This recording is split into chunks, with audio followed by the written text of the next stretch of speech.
Bonjour à tous et bienvenue sur ce nouvel épisode du quart d'heure. Donc, je suis Anne-Géraldine Lavielle, je suis coach professionnel, coach holistique et hypnothérapeute. Donc, j'accompagne à la fois en entreprise pour permettre de travailler dans une ambiance avec plus de bien-être, de leadership et d'intelligence collective. Et j'accompagne aussi les particuliers, donc soit à Strasbourg à l'espace Castelnau, sinon j'ai aussi un local à côté de Saverne. Et donc, je vous aide à oser être qui vous êtes et à créer la vie qui vous plaît. Alors, aujourd'hui, je voudrais vous parler des traumas et plus particulièrement des violences faites aux femmes et de voir un petit peu comment est-ce que je peux vous accompagner lorsque vous avez des signes qui indiquent que vous avez vécu un traumatisme. Alors, ce n'est pas forcément un sujet très facile. Quand on parle de violences faites aux femmes, bon, déjà, ça peut aussi arriver aux hommes. C'est vrai que là, j'ai vraiment pris le parti de parler plus particulièrement des femmes parce que dans ma patientèle, dans ma clientèle, eh bien, je reçois quand même une grande majorité de femmes, mais ça peut évidemment bien aussi arriver aux hommes. Alors, quand je parle d'un traumatisme, eh bien, c'est un événement souvent qui va être violent, brutal et inattendu, qui va vous mettre dans un sentiment d'impuissance et qui va vous confronter à quelque chose qui peut générer de l'effroi. Et justement, cette émotion très particulière qui est l'effroi, comme son nom l'indique, eh bien, ça peut créer une espèce de, comment dire, vous allez vous congeler, c'est-à-dire que vous n'allez pas réagir face à une situation et ça va vous mettre dans une situation d'impuissance. Donc, il peut y avoir un retentissement émotionnel qui est fort, mais les émotions vont être bloquées. Vous allez être comme congelé, hein, on dit freeze en anglais, voilà, vous n'allez pas réagir à la situation alors que tout indiquerait qu'il faudrait normalement réagir. Alors, dans les traumas, il peut y avoir des traumas qui se sont passés dans l'enfance. Et dans l'enfance, l'enfant n'a pas pu se défendre, n'a pas pu réagir parce qu'il n'avait pas les ressources pour le faire et parce qu'il avait aussi une grande confiance dans ses parents. Il se trouve aussi que dans l'enfance, les émotions très fortes ne sont pas gérables par le corps de l'enfant parce qu'il est trop petit et donc il n'a pas la force de les ressentir et de les faire circuler. C'est pour cela qu'elles sont refoulées et qu'elles repartent dans l'inconscient. Alors, ce qui se passe souvent quand c'est vécu dans l'enfance, alors quand on parle de trauma, je veux dire, c'est pas forcément d'avoir assisté à un bombardement, d'avoir été violé. Voilà, ça peut être des choses qui peuvent paraître peut-être un peu plus banales, comme de la violence psychologique, du harcèlement moral, en tout cas de la violence par des paroles, on va dire. Après, il peut y avoir des choses un petit peu plus lourdes, comme par exemple des violences physiques, des abus sexuels, des incestes ou des viols. Donc, c'est vrai que c'est pas une thématique comment dire, qui est très, très drôle. Alors j'en parle vraiment parce que eh bien, ça nous empêche d'être nous-mêmes. Hein, quand on a vécu des choses comme ça, eh bien, il y a un traumatisme, il faut imaginer que vous avez comme une blessure qui s'est mise en place. Vous pouvez aussi vous rendre compte que c'est comme si on vous avait volé une partie de votre âme. Hein. Souvent dans un traumatisme, la personne souvent va même dire que elle n'arrive plus à se rappeler exactement ce qui se passait, ou au contraire, elle va faire des cauchemars, elle va avoir des flashs, et en fait, elle a l'impression qu'elle a été comme volée d'une partie d'elle-même, comme si on lui avait volé son énergie, hein, et c'est le cas. Elle peut aussi avoir l'impression qu'elle est comme cassée intérieurement et qu'il va falloir donc reconstruire quelque chose. Alors, les signaux qui peuvent vous faire dire que vous avez vécu un traumatisme, c'est déjà voilà, ce que je vous ai dit, un événement violent, brutal et inattendu, un sentiment d'impuissance ou alors un retentissement émotionnel très fort. Vous pouvez avoir justement une souffrance mentale, un repli sur soi, des troubles du sommeil, de l'anxiété, de la dépression. Voilà, tout ça, c'est le symptôme qu'il y a eu effectivement des traumatismes. Alors, on peut aussi, quand on a été victime d'un traumatisme, avoir des difficultés de concentration, à être en état d'hypervigilance, à tout le temps se demander si ça ne va pas recommencer, ou au contraire, on peut se sentir énervé, agacé, avoir des cauchemars et avoir des réactions un petit peu inattendues face aux autres. Voilà, donc moi, quand une personne arrive, je prends toujours le temps, lors du premier entretien, de faire ce qu'on appelle une anamnèse, c'est-à-dire de lui poser toutes les questions pour bien cerner en fait ce qui s'est passé. Ensuite, je prends le temps aussi d'expliquer ce qu'est un traumatisme. Hein, donc, j'explique que, en fait, dans un traumatisme, le cortex va s'arrêter.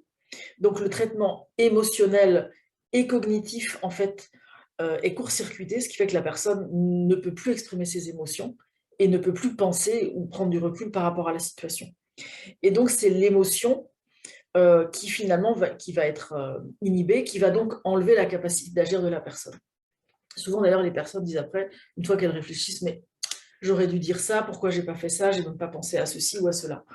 Voilà. Et malheureusement, eh bien, quand il y a un traumatisme, souvent il va se répéter jusqu'à ce que la personne comprenne ce qui s'est passé et qu'elle apprenne justement à pouvoir réagir dans une situation comme celle-là. Alors, dans les exemples que je vous donnais, eh bien, il peut y avoir eh bien, déjà du harcèlement moral. Hein. Donc, le harcèlement moral, en tout cas, quand il est fait au travail, est puni par la loi. Dans la famille, c'est un peu plus compliqué, mais on peut aussi effectivement le dénoncer. Et je vois souvent d'ailleurs des victimes qui ne pensent même pas à déposer plainte. Voilà, pour elles, ça s'est passé, il faut qu'elles aillent mieux, mais elles ne voient même pas que voilà, il y a quand même eu une personne qui a abusé d'elles. Donc, dans le cas de trauma aussi, il peut y avoir une capacité aussi à défendre l'agresseur. Hein, souvent, les victimes vont trouver des raisons à l'agresseur, dire oui, mais c'est normal qu'il a fait ça, j'étais pas assez ceci, j'étais pas assez cela. Elles vont même se dévaloriser et ressentir un sentiment de culpabilité et de honte, alors que c'est elle la victime.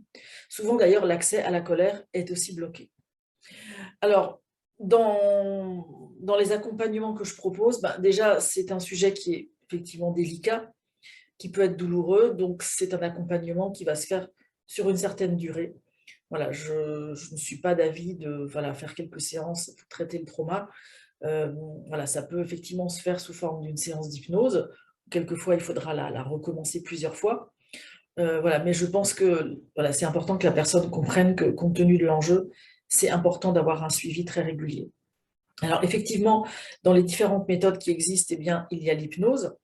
Sous hypnose, on peut permettre à la personne, en fait, de retraverser le traumatisme et de lui permettre d'accéder à des ressources nouvelles. Pendant la séance d'hypnose, il peut y avoir des émotions, un lâcher-prise qui va se mettre en place, et souvent les émotions vont se libérer plus tard. Après, il m'arrive aussi d'utiliser donc l'EFT, Emotional Freedom Technique, voilà, qui est une technique en fait de tapotement du visage. Il y a un protocole en fait qu'on peut appliquer. Surtout, l'intérêt de cette méthode, c'est de pouvoir se rendre compte des croyances négatives qu'on a mises en place, de libérer les émotions et de retrouver un accès à ces ressources. Donc là aussi, il faut souvent plusieurs séances. Enfin, il y a une autre façon d'aborder les traumas, qui est d'utiliser des outils de la Gestalt thérapie. Donc la Gestalt thérapie, donc, qui a été fondée par Fritz Perls, est basée sur le fait que nous vivons des situations qui n'ont pas un aboutissement positif pour nous. Donc par exemple, vous avez été victime d'un abus sexuel, l'enfant ne s'est jamais défendu et a donc accepté la situation, il a accepté qu'on lui fasse mal, qu'on ne respecte pas son intégrité et n'a rien dit. Dans le cadre de trauma, justement, eh bien, avec la Gestalt thérapie, on va permettre à la personne d'aller jusqu'au bout de la situation. Donc, on va représenter de façon symbolique la scène. Évidemment, l'idée, c'est pas de la revivre une deuxième fois. Et on va l'encourager à aller jusqu'au bout pour libérer les émotions. Donc, en l'occurrence, la colère. Il y aura sûrement aussi de la tristesse, de la peur. Voilà, pour que la personne aille jusqu'au bout de cette étape et que du coup, ça lui permette de libérer les émotions et donc de retrouver l'énergie qu'elle avait perdue à ce moment-là. Alors, il y a encore d'autres approches qui existent, mais que je n'utilise pas moi-même. Vous pouvez par exemple faire appel à quelqu'un qui pratique le MDR, qui est une technique aussi où on va utiliser les yeux pour déprogrammer le cerveau. Vous avez aussi une autre méthode qui s'appelle le brain spotting. Ensuite, j'utilise aussi des méthodes plutôt énergétiques. Donc, ça peut être par exemple des soins de Reiki, mais ça peut être aussi simplement des méthodes où nous allons aller nous connecter de façon énergétique à la personne qui a causé le traumatisme et nous allons lui demander, voilà, en passant par, je dirais, un travail énergétique, de rendre à la personne l'énergie qu'elle lui a volée. Alors, quelquefois, ça se passe pendant la séance, d'autres fois, ça se passe bien après la séance.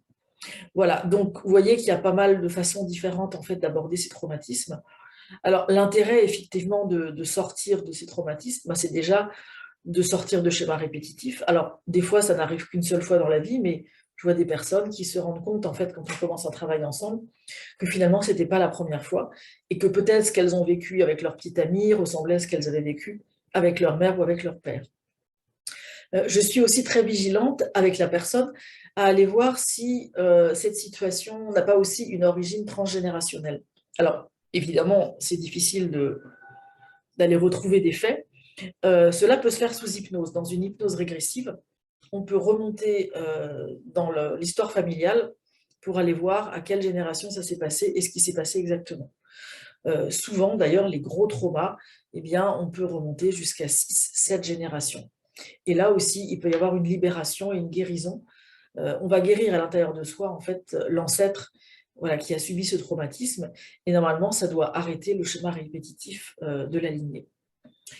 Voilà, donc c'est un sujet qui est un sujet, comment dire, qui demanderait beaucoup plus de temps à être traité. Là, je vous ai juste aujourd'hui voilà, apporté quelques informations. Je vous ai aussi partagé un petit peu comment moi je m'y prends. Ce qui est vraiment important aussi, c'est vraiment le degré d'alliance avec le thérapeute ou le coach. Ce qui est important aussi, c'est d'y aller en douceur.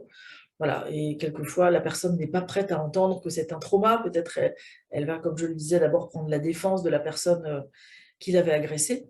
Alors, ça peut être aussi des blessures émotionnelles, par exemple la blessure de l'humiliation ou du rejet ou de l'abandon, qui sont des blessures qui font énormément souffrir. C'est une forme de trauma. Alors, plus ou moins grave selon ce qui a pu se passer.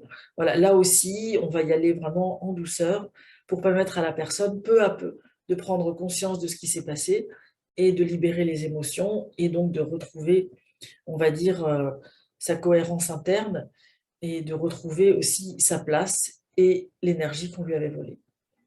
Alors, si vous voulez en savoir plus, surtout n'hésitez pas à me contacter. Je peux vous recevoir donc soit à Strasbourg à l'espace Castelnau, soit près de Saverne.